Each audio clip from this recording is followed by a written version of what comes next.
Hello guys, welcome back to part 15th of ultimate course on C plus plus. तो आज हम क्या करने वाले हैं? आज हम इनम एंड टाइप्ड एफ को देखने वाले हैं। तो ये एक इम्पोर्टेंट कंसेप्ट है। ये एक यूज़र डिफाइंड डेटा टाइप्स हैं, जिसके बारे में मैंने डेटा टाइप्स के लेक्चर के अंदर जिक्र करा था कि ये भी एक तरीके के डेटा टाइप्स होते हैं। तो आज मैं फाइनली इन डेटा टाइप्स को आपके सामने ले आया हूँ 15th पार्ट में। अभी तक हम 14 पार्ट्स कवर कर चुके हैं और उसके अंदर हमने काफ़ी कुछ चीज़ें सीखी है। And it is very important to learn those concept as well. तो जिसने नहीं देखे तो जाओ चेक दोज आउट, एंड जिसने देख लिए हैं वो साथ में अभी कंटिन्यू करे, और जिसको आता भी है वो भी कंटिन्यू कर सकता है। तो इट इज़ नॉट काइंड कि आपको सारी चीज़ें but it is just a thing कि आपको सारी चीज़ें कंसेप्ट मालूम हो इससे पहले तक के। तो that would be really helpful. तो coming back to the topic, cool. तो इनम एंड टाइप ऑफ क्या होता है? तो सबसे पहले अपन उठाते हैं इनम क्या होता है। इनम, तो इनम क्या है? ये देखो, इनम ना एक यूज़र डिफाइंड डेटा टाइप है। तो मैं पहले भी बता चुका हूँ कि ये यूज़र डिफाइंड होता है, राइट। अब यूज़र डिफाइंड का मतलब क्या है कि यूज़र खुद डिफाइन करता है अपना खुद का डेटा टाइप। लेकिन सबसे बड़ा सवाल ये आता है कि ज़रूरत क्या पड़ी कि डेटा टाइप नहीं है बनाने की, यूज़र को खुद की तरफ से बनाने की ज़रूरत क्या पड़ी? हमारे पास ऑलरेडी काफ़ी तरह की डेटा टाइप्स है, जैसे इंट है, बूल है, बूलियन वाला है, या फिर we have string and so forth. हमारे पास काफ़ी सारी डेटा टाइप्स ऑलरेडी मौजूद हैं, प्रिमिटिव डेटा टाइप जिसे कहते हैं। लेकिन why we now want a user defined data types? तो मैं समझाने की कोशिश करता हूँ कि हमें ज़रूरत क्यों है।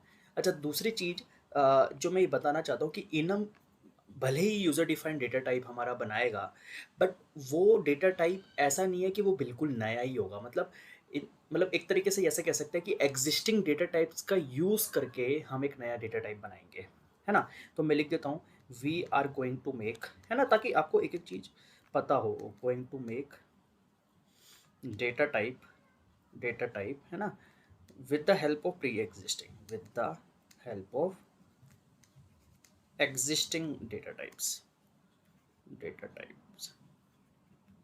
only। ठीक है, तो ऐसा कुछ नया है कि नया नहीं है कि बिल्कुल नया इजाद कर देंगे, इन्वेंट कर देंगे, but it is kind of कि हाँ, हम प्री एग्जिस्टिंग डेटा टाइप जो हमारे ऑलरेडी एग्जिस्ट करते हैं हमारे सी प्लस प्लस के अंदर, तो उनका इस्तेमाल करके हम नया डेटा टाइप बनाएंगे इनम की मदद से। तो enum is a kind of again there it is use to define user defined data type. अब एक क्यों जरूरत पड़ी, अब मैं ये समझाने की कोशिश करता हूँ। मान लो एग्जाम्पल के थ्रू पहले ये चीज़ समझते हैं कि क्यों जरूरत पड़ी, फिर सिंटेक्स पे आएंगे क्या क्या कैसे लिखेंगे एंड सो फोर्थ, फिर हम आगे प्रोसीड करेंगे।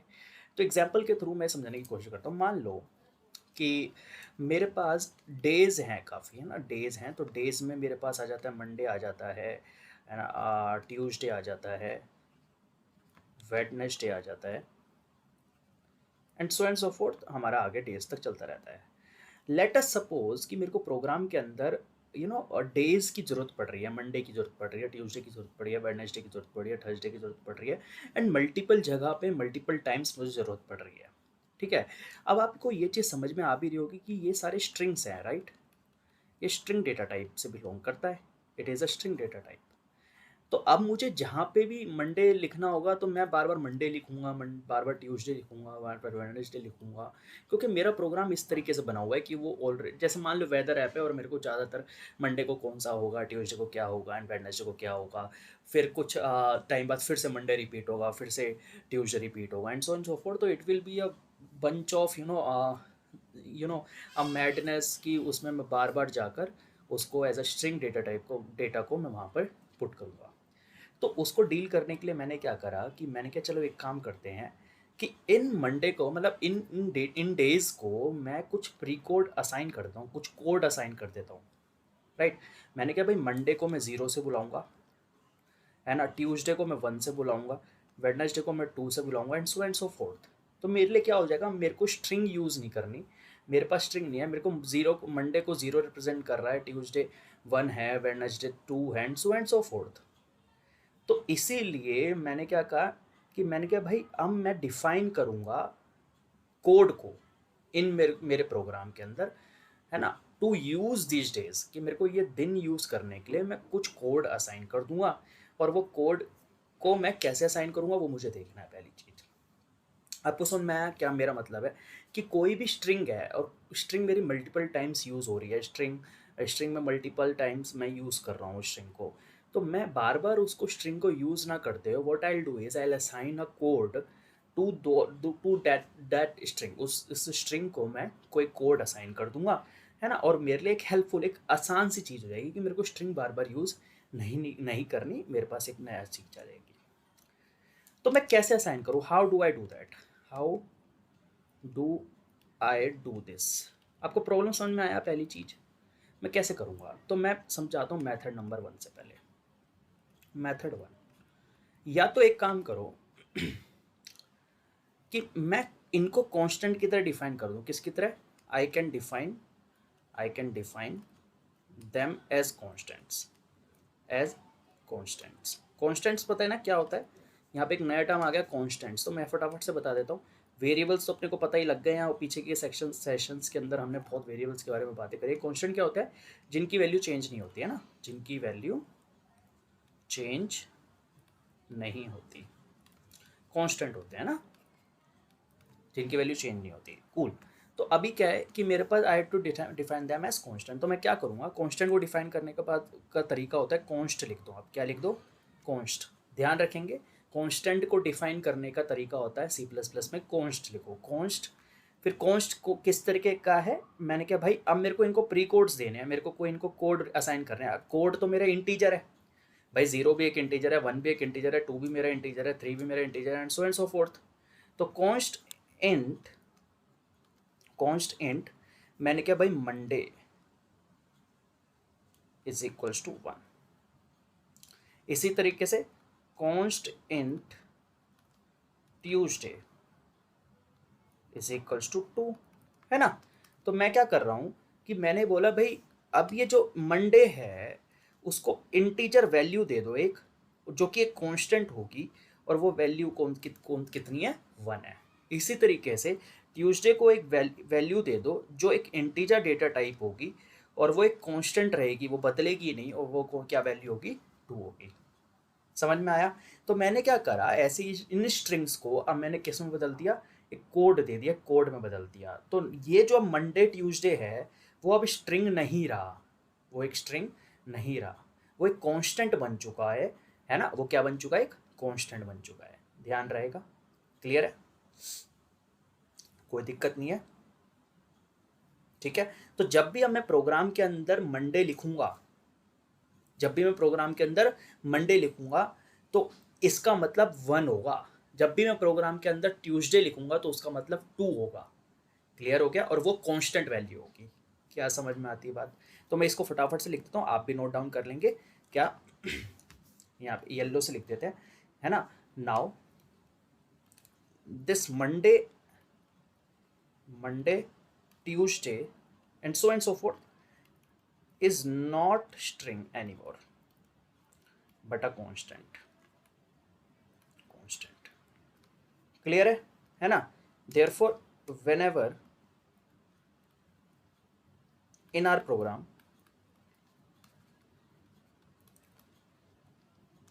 we write Monday, it means 1 and so forth। ऐसे चलता जाएगा। क्या ये चीज़ समझ में आ गई मेरे को, या आपको समझ में आ गई? मेरे को क्या समझ में आ गई, मतलब आपको समझ में आ गया कि जब भी मैं कोई भी स्ट्रिंग ले रहा हूँ तो स्ट्रिंग को हैंडल करना, यार बड़ी स्ट्रिंग भी हो सकती है, मंडे तो चलो फिर भी छोटी बात है, बड़ी स्ट्रिंग भी हो सकती है, बड़ा नाम भी हो सकता है। तो उस केस में मैंने क्या करा कि उनको एक constant value, constant integer value मैंने प्रोवाइड कर दी, और वो मैंने किस तरीके से करी? मेथड नंबर 1 में जिस तरीके से मैंने बताया। बट अब आप ये समझें कि अब डेज तो चलो 7 होते हैं, देयर आर 7 days, 6 और 7 है ना, Monday Tuesday Wednesday Thursday Friday Saturday and Sunday, है ना, 7 days होते हैं। बट अब कोई ऐसा लिस्ट हो, कैसा कोई स्ट्रिंग का डेज, जैसे डेज है हमारा कैसा आती है, लेकिन कुछ ऐसी लिस्ट हो जिसमें हमारे 1000 तक हो, या जो भी है ना, any number which is greater, which is very large. तो उस केस में क्या इस तरीके से मेथड 1 के थ्रू चलना सही है क्या? आई डोंट थिंक सो, क्योंकि हम मेरे को एक एक लाइन पे जाकर कांस्टेंट डिक्लेयर कर रहा है, उसको वैल्यू असाइन करनी पड़ रही है, उसका टाइप डिक्लेयर करना पड़ रहा है कि इंटीजर है क्या नहीं है। है ना? तो इसीलिए ये मेथड काम चलाऊ भले ही है, छोटे लिस्ट के लिए ठीक है, बट बड़ी लिस्ट की जब मैं बात करूँगा तो वहाँ पे ये फेल हो जाएगा। क्यों? क्योंकि वहाँ पे जाकर मेरे को बहुत मेहनत करनी पड़ेगी एक चीज़ को डिफाइन करने के लिए, इनिशियलाइज़ करने के लिए, कांस्टेंट बनाने के लिए, एक नंबर असाइन करने के लिए। ठीक है? तो देयरफॉर यहाँ पे to to tackle this problem कि ये बहुत ज़्यादा बड़ा अजीब सा हो रहा था बड़ी लिस्ट को हैंडल करने के लिए, तो इसके चक्कर में मेरे पास एक चीज़ आई इनम नाम की। क्या आई? इनम। तो मैं लिख देता हूँ इसको पहले, आप भी लिखें और उसके बाद आगे समझते क्या है ना? But if we have large number of strings, है ना, it will be very lengthy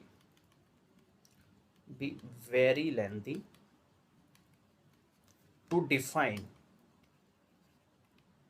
through method number 1, है ना? इस तरीके से लिख देता हूँ, राइट, है ना? तो देयरफॉर अब मेरे पास एक नया मेथड आया जिसको मैंने बोला इनम, है ना? Therefore a new method came into picture where we can collectively define them, collectively define them, है ना? और वो कौन सा मेथड है भाई? इनम। क्या ये चीज़ समझ में आई कि अब मेरे को अलग अलग डिफाइन करने की जरूरत नहीं है, मैं एक जगह ही डिफाइन कर पाऊंगा, एक जगह ही सारी चीज़ें कर पाऊंगा, और उस मेथड का नाम है इनम के थ्रू मैं ये चीज़ अचीव करूंगा। तो इसका मतलब कैसे करेंगे? तो आइए मेथड नंबर 2 जानते हैं बढ़िया तरीके से। मेथड नंबर 2 इनम का इस्तेमाल करके कैसे जी? तो मैं क्या करूंगा, सबसे पहले लिखूंगा इनम। क्या लिखूंगा? इनम। फिर मैंने क्या भाई, डे है ना, ये डे है, अब डे लिख देते हैं, इनम डे, राइट? और डे कौन सा है भाई? Monday, Tuesday, Wednesday, Thursday, Friday, पूरे लिख दें, है ना, सैटरडे एंड संडे। तो ये जो मैंने लिखा है ना, इसमें ये जो अब मैं अलग अलग लिखता जाकर, ऊपर जैसे मैं अलग अलग लिख रहा था, const int Monday equals to 1, const int Monday Tuesday and so forth, ऐसे लिखता। अब मैंने इसी एक लाइन ऑफ कोड के अंदर, एक लाइन के अंदर मैंने ये चीज़ सारी लिख दी, इनम डे, ठीक है, और इसके अंदर मैंने करली ब्रैकेट्स के अंदर Monday, Tuesday, Wednesday, Thursday, Friday, Saturday and Sunday. अब सर आप कहेंगे कि ठीक है, ये कांस्टेंट डिक्लेयर हो गए क्या? हाँ, मैंने क्या कांस्टेंट ही डिक्लेयर हुए हैं, जैसे ऊपर कांस्टेंट थे। सर वैल्यू असाइन मैंने क्या भाई, ऑटोमेटिकली होती है, इस केस में ऑटोमेटिकली होती है, लेकिन वो होगी आपकी 0 से लेकर 0, 1, 2, 3, 4, 5 एंड 6, ये ऑटोमेटिकली असाइन हो जाएगी।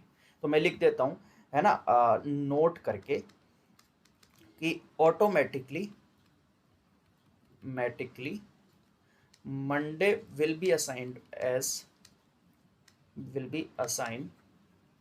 0 and carry and so on, आगे चलता जाएगा 1, 2, 3, 4, 5, 6 ऐसे चलता जाएगा। तो अब दूसरी चीज कि अब ये जो मंडे है ना दोस्त, ये जो मंडे है, ये मंडे नहीं सॉरी, ये डे जो है, इनम डे, और डे के अंदर मैंने ये वैल्यूज डाली हैं। अब ये डे जो है, ये हमारा यूजर डिफाइंड डेटा टाइप हो गया, ये यूजर डिफाइंड डेटा टाइप। तो अब ये जो मेरा डे है ना, ये एक डेटा टाइप बन चुका है, जो मेरा एक नया डेटा टाइप बन गया, यूजर डिफाइंड डेटा टाइप बन गया, है ना, और जिसके अंदर वैल्यूज हैं मंडे से लेकर संडे तक। क्या ये चीज़ समझ में आ गई? जैसे इंटीजर डेटा टाइप के अंदर हमारे इंट वैल्यूज होती हैं 0 से लेकर इनफाइनाइट तक, वैसे ही 0, 1 मतलब जो भी इंटीजर वैल्यूज होती हैं वो सारी होती हैं, है ना, ज़्यादा उस पर गौर मत करिए, अभी आपको पता ही है। इसी तरीके से डे के अंदर अब मेरे पास कौन सी वैल्यू, डेटा जो मैंने यूजर डिफाइंड डेटा टाइप बनाया है इनम के थ्रू, ये क्या वैल्यूज लेकर बैठता है? मंडे टू संडे, और इसकी मंडे की वैल्यू ऑटोमेटिकली कितनी असाइन हो चुकी है? 0 and so fourth, it will carry forward. क्या ये चीज़ समझ में आ गई? कोई प्रॉब्लम हो गई? ठीक है, नहीं है, समझ में आ गया, वेरी गुड, आसानी से चल रहे हैं, एक एक चीज़ को समझते चल रहे हैं। अगली बात, ये जो आपका, ये जो कहाँ डिफाइन करना है, where we have to write this code, where we need to write this, ये कहाँ लिखना है, तो मैं बताऊंगा outside outside the main function. Main function होता है ना अपना सी प्लस प्लस में, जिसको बेसिक स्ट्रक्चर नहीं पता please go and watch basic structure की जो हमारा वीडियो है, structure of C plus plus में जो हमारा वीडियो बनाया हुआ है मैंने इसी प्लेलिस्ट के अंदर, तो please go and watch that. जाओ देखो, आगे आओ, फिर मज़ा आएगा, मतलब पूरा आपको फ्लो समझ में आएगा। और आप मज़ा सही में लिटरली बता रहा हूँ, इट विल बी लाइक कि 1 2 3 4 हम एक एक चीज़ पढ़ते चल रहे हैं, स्टेप बाय स्टेप आगे बढ़ते चल रहे हैं, तो वो बहुत अलग ही मज़ा है। ठीक है, तो मैंने एक डे जो है मेरा यूजर डिफाइंड डेटा टाइप है, इनम के थ्रू बनाया है। इसके अंदर मंडे टू संडे तक की वैल्यू होंगी, जीरो से लेकर इसमें वैल्यूज असाइन हो जाएगी 0 1 2 3 4 5 6, और ये ऑटोमेटिकली असाइन होती है, इसमें मेरे को कुछ करने की ज़रूरत नहीं है। और फिर इसमें हमें कहाँ लिखना होता है, इसको मेन फंक्शन के बाहर लिखना होता है, मेन फंक्शन के अंदर ये नहीं लिखते। ठीक है जी, तो सबसे पहले मैंने इसको डिफाइन कर दिया, तो मैं एक एग्जाम्पल के थ्रू लिख के दिखाता हूँ और समझ में आएगा, तो और क्लियर हो जाएगा। जैसे कोड ही लिख रहे हैं कि मैंने लिख दिया इनम डे, ठीक है, और इसके अंदर मैं वही लिख देता हूँ Monday Tuesday Wednesday Thursday Friday Saturday and Sunday. Clear. अब इसके बाद मैं लिख सकता हूँ main function int main function मैंने लिखा, इसकी स्टार्टिंग ये हुई। मैंने बोला कि भाई डे जो है मेरा एक यूजर डिफाइंड डेटा टाइप है, ये अब मेरा क्या बन चुका है, डेटा टाइप बन चुका है। राइट और रॉन्ग, डेटा टाइप है। तो मैंने क्या डे डी डी नाम का मैंने एक डेटा टाइप डिक्लेयर करा, जिसका डेटा टाइप डी नाम का एक मैंने वेरिएबल डिक्लेयर करा, सॉरी जिसका डेटा टाइप क्या है, डी है। डेटा टाइप क्या है, डे है, और उसके अंदर मेरा कांस्टेंट वैल्यूज पड़ी हुई है मंडे से लेकर संडे तक, और उनकी वैल्यू 0 से लेकर 2 3 4 5 एंड 6 तक गई हुई है। क्लियर है। तो अगर मैं लिखना चाहूं if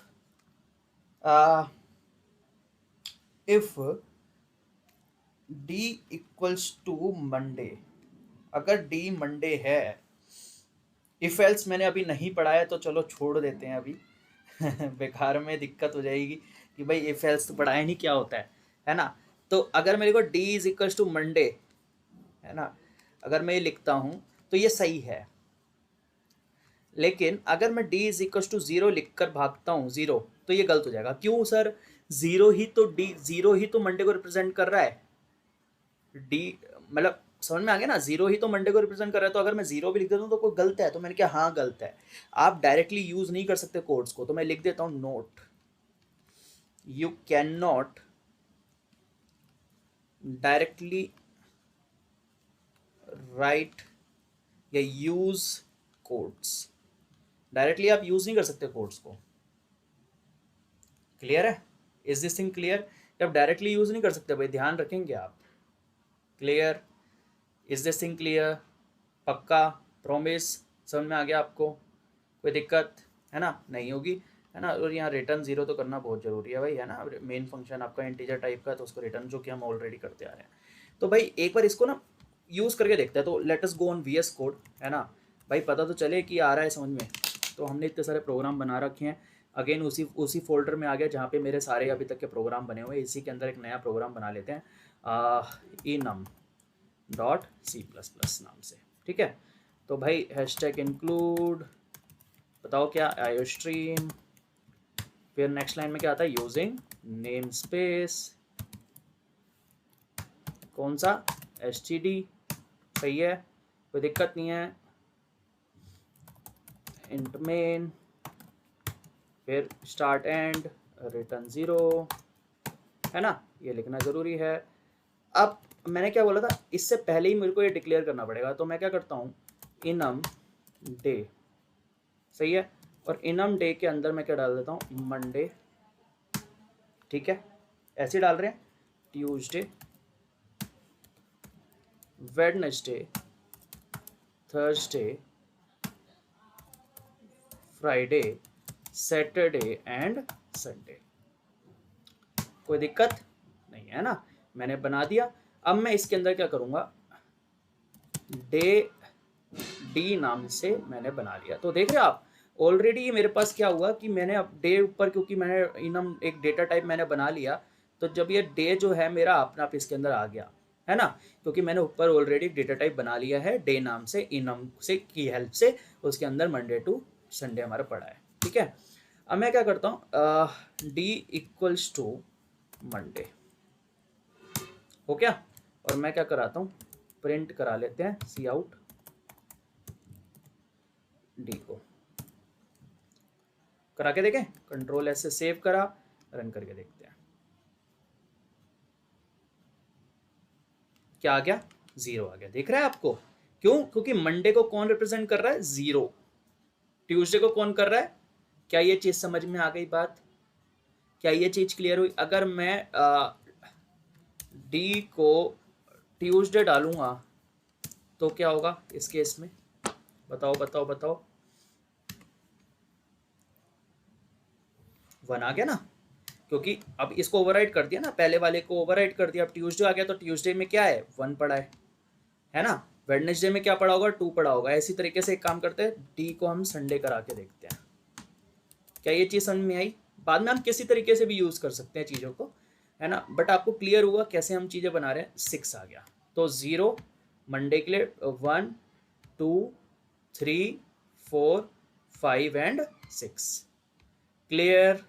I hope this is clear to you, इसमें कोई भी प्रॉब्लम नहीं है, I guess this is clear, ठीक है, कूल, चलो अच्छी चीज़ है, समझ में आ गया आपको, ठीक है जी, इज दिस थिंग क्लियर।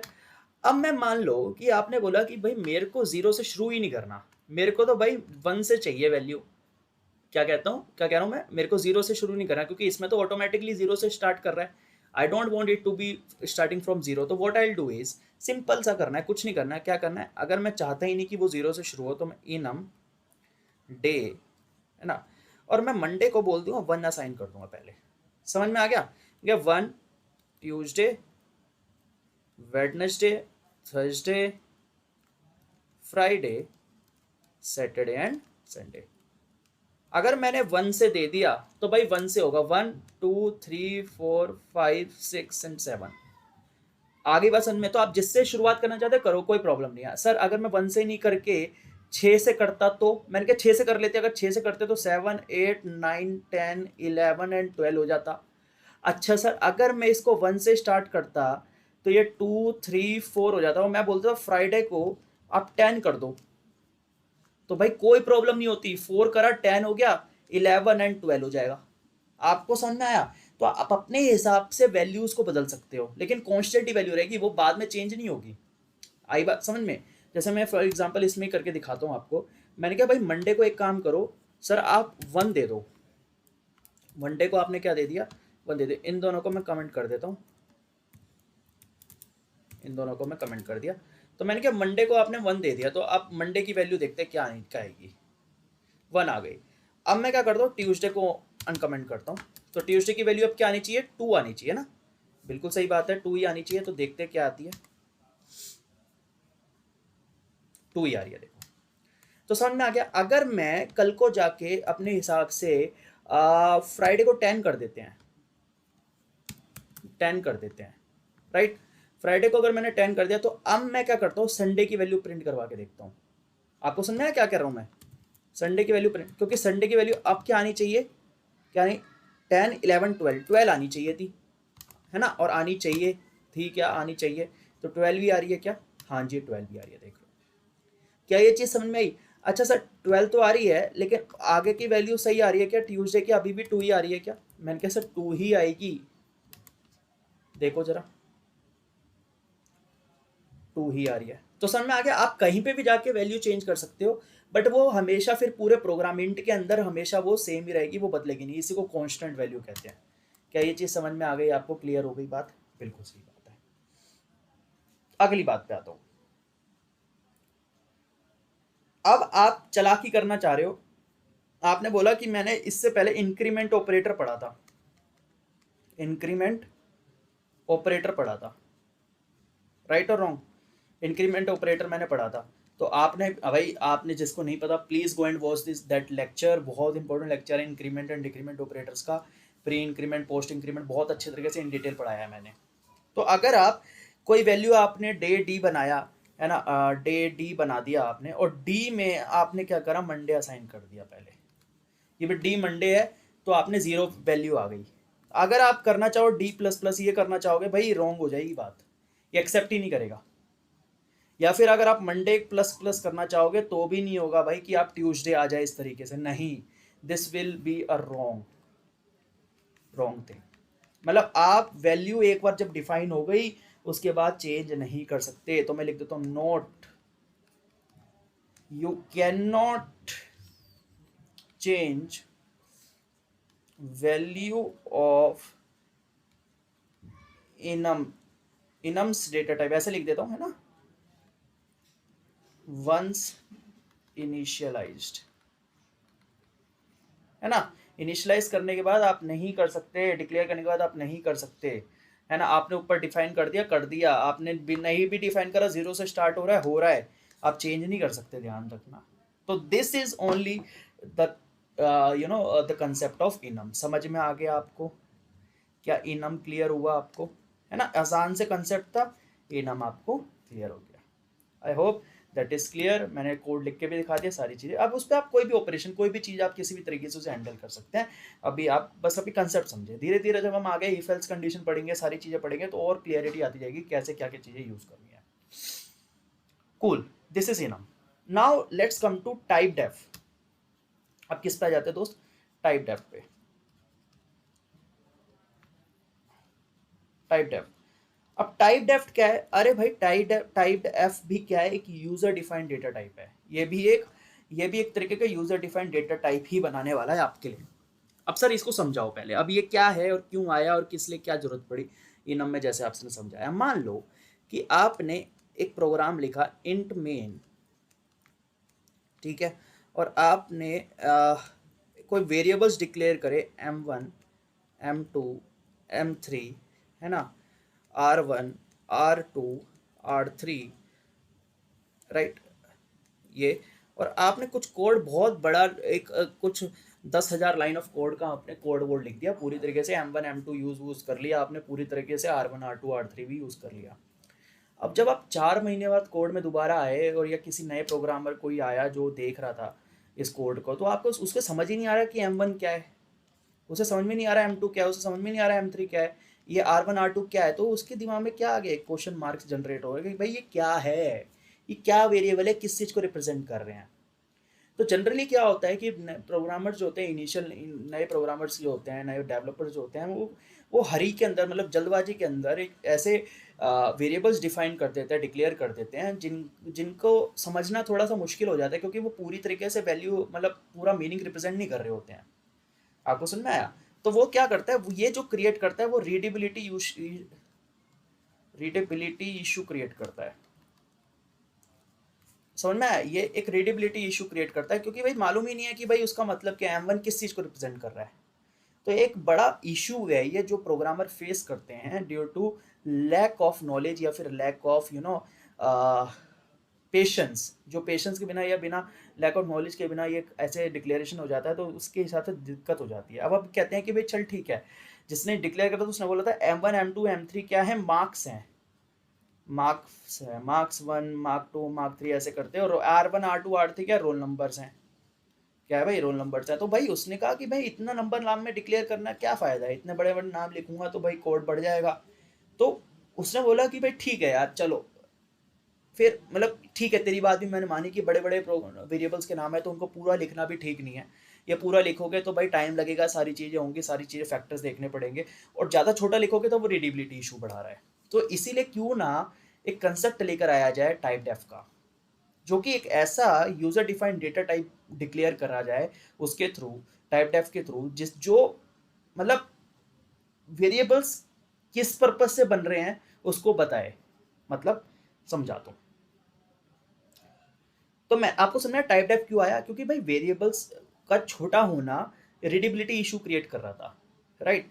मतलब कुछ छोट था उनका, लेकिन किसी और को समझ ही नहीं आ रहा था कि M1 M2 M3 क्या है, R1 R2 R3 क्या है, और बड़ा प्रोग्राम है तो उसमें कई जगह यूज भी हुए हैं, तो समझ से बाहर हो रही है चीज़ें कि रीडेबिलिटी इशू क्रिएट कर रहा है। और इतना बड़ा नाम लिखना भी वेरिएबल्स का, जैसे मार्क्स लिखना, या मार्क्स तो चलो फिर भी 5-6 वर्ड का नाम है, 5-6 लेटर का नाम है, बट अगर बड़ा नाम हो वेरिएबल का तो उसको लिखना ही बड़ा अजीब सी बात हो जाएगी, बड़ा कॉन्फ्यूजिंग सा हो जाएगा। तो फिर क्या करा जाए, उस केस के लिए हमारे पास एक शब्द आया कंसेप्ट आया टाइप डेफ का। टाइप डेफ ने क्या बोला कि भाई आप ना मार्क्स नाम का ही, टाइप डेफ ने क्या बोला, टाइप डेफ ने बोला कि भाई आप क्या करो, आप एक काम करो कि भाई मार्क्स रिप्रेजेंट कर रहा है ना M1 M2 M3, तो मार्क्स नाम का एक डेटा टाइप बना लो। नहीं बस इनमें मार्क्स नाम का एक डेटा टाइप बना लो, रोल नंबर नाम का एक डेटा टाइप बना लो और उसके अंदर M1 M2 M3 डालो मार्क्स नाम के डेटा टाइप के अंदर, और R1 R2 R3 डालो रोल नंबर नाम के डेटा टाइप के बारे में अंदर। मतलब शुरुआत में समझ में आ गया कि भाई marks M1 M2 M3 marks हैं, R1 R2 R3 roll number है, तो शुरुआत में समझ में आ गया बंदे को, जो भी पढ़ रहा है कोड को, जो भी गो थ्रू कर रहा है कोड के, तो उसे पहले ही समझ में आ गया, तो उसको बाद में कंफ्यूजिंग ही नहीं है, बार बार मार्क्स भी नहीं लिखना पड़ रहा, वेरिएबल का नाम, बार बार roll number as a variable का नाम भी नहीं लिखना पड़ रहा, और शुरुआत से ही सारे काम ईजी चल रहे हैं, अच्छे तरीके से चल रहे हैं। तो उसने बोला, टाइप डेफ ने बोला कि भाई एक काम करो, मार्क्स नाम का एक वेरिएबल वो डेटा टाइप बना लो, रोल नंबर नाम का अलग से डेटा टाइप बना लो, जिसके अंदर मार्क्स के अंदर M1 M2 M3 स्टोर कर लो और रोल नंबर के अंदर R1 R2 R3 स्टोर कर लो। तो बहुत बढ़िया चीज हो गई। तो इसीलिए टाइप डेफ आया, इसीलिए क्या आया, टाइप डेफ। अब करेंगे कैसे, करेंगे कैसे, करेंगे कैसे, ये भी सवाल है। करेंगे कैसे, तो करेंगे ऐसे कि भाई आउटसाइड द मेन फंक्शन ही, आउटसाइड द मेन फंक्शन ही बनाना है आपको। आउटसाइड द मेन फंक्शन क्या करेंगे, पहले लिखेंगे टाइप डेफ, टाइप डेफ, ठीक है। अब कौन से डेटा टाइप का है, इंट, क्योंकि मार्क्स तो भाई इंटीजर वैल्यू में आते हैं ना, 63% ऐसा कुछ परसेंट में आ गए मार्क्स, इंटीजर होता है, तो typedef int marks, typedef int roll number. नहीं आई बात समझ में, क्लियर हुआ। तो आपने क्या करा कि टाइप डेफ लिखा पहले, फिर कौन सा डेटा टाइप है जो मार्क्स कैरी करेगा, भाई M1 M2 M3 एक इंटीजर टाइप का यूज करेंगे, इंटीजर टाइप उसके अंदर डेटा आने वाला है M1 M2 M3, इसलिए इंटीजर, और रोल नंबर के साथ भी सेम। तो यहां पर क्या हुआ, मार्क्स और रोल नंबर ये दो दो यूजर डिफाइंड डेटा टाइप बन गए, डेटा टाइप बन गए। क्या ये चीज समझ में आ गई आपको, क्या ये चीज क्लियर हो गया, आई होप दिस इज क्लियर। तो एक बार फटाफट से कोड लिख देते हैं इसका, है ना, और क्लैरिटी मिल जाएगी। तो एक काम करते हैं, कोड लिख देते हैं इसका, पहले फिर से कर लेते हैं। ऊपर हमने रिप्रेजेंट कर दिया typedef int marks, typedef int roll number, ठीक है। और अब मैं मेन फंक्शन बना लूंगा इंट मेन। आई होप आपको समझ में आ रही हैं सारी चीजें। मार्क्स, है ना, इंट जैसे इंट M1 M2 M3 करेंगे तो मार्क्स M1 M2 M3, लो जी अब समझ में आ गया कि M1 M2 M3 क्या है, मार्क्स है। मार्क्स क्या है, एक यूजर डिफाइंड डेटा टाइप है, टाइप डेफ की तरफ से बना है। रोल नंबर R1 R2 और R3, समझ में आ गई बात, हो गया भाई, आगे आपको जो कोड लिखना लिखते जाओ। क्या ये चीज क्लियर है, क्या ये चीज क्लियर हो गई बात, है ना। तो अब आपको समझ में आ गया कि मार्क्स और रोल नंबर खुद में एक यूजर डिफाइंड डेटा टाइप बन गए जो कि इंटीजर वैल्यू कंटेन करेंगे। क्या ये चीज क्लियर है। तो this is the concept of typedef. अगर अच्छा एक चीज बता देता हूँ कि भाई ये जो डेटा टाइप का नए डेटा टाइप बना रहे हैं, यूजर डिफाइंड डेटा टाइप बना रहे हैं, ये कोई एफिशिएंसी से रिलेटेड नहीं है। दिस इज, मैं लिख देता हूँ, this is not related to the efficiency, क्योंकि ये चीज क्लियर हो आपको भी, एफिशिएंसी या फिर ऐसे कह सकते हो स्पीड ऑफ अ प्रोग्राम। ये वाला सिर्फ और सिर्फ रीडेबिलिटी को इसके चक्कर में बनाया गया। It is related to the readability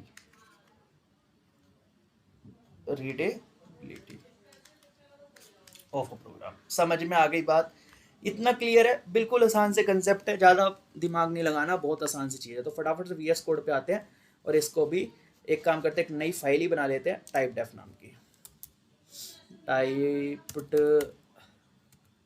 pdf dot C plus plus. Cool. तो इसके अंदर भी फटाफट से लिख लेते हैं हैशटैग इंक्लूड, है ना, iostream using name space std। ठीक है, इंट मेन बनाने से पहले टाइप डेफ बना लेते हैं। टाइप आ गया ना, टाइप डेफ मार्क्स। क्लियर। पहले कौन से डेटा टाइप के, इंट मार्क्स, है ना, ध्यान रखेंगे। और फिर ऐसे ही typedef int roll number. Clear. अब इंट मेन में एंटर करते हैं और इसके अंदर जब हम एंटर करेंगे तो भाई सबसे पहले रिटर्न 0 करवा दो, 0। और उसके बाद आप कर लेते हैं कि marks m1 m2 m3। Clear. ओ, रिटर्न की स्पेलिंग गलती हो गई, रिटर्न 0 सही है। Okay cool.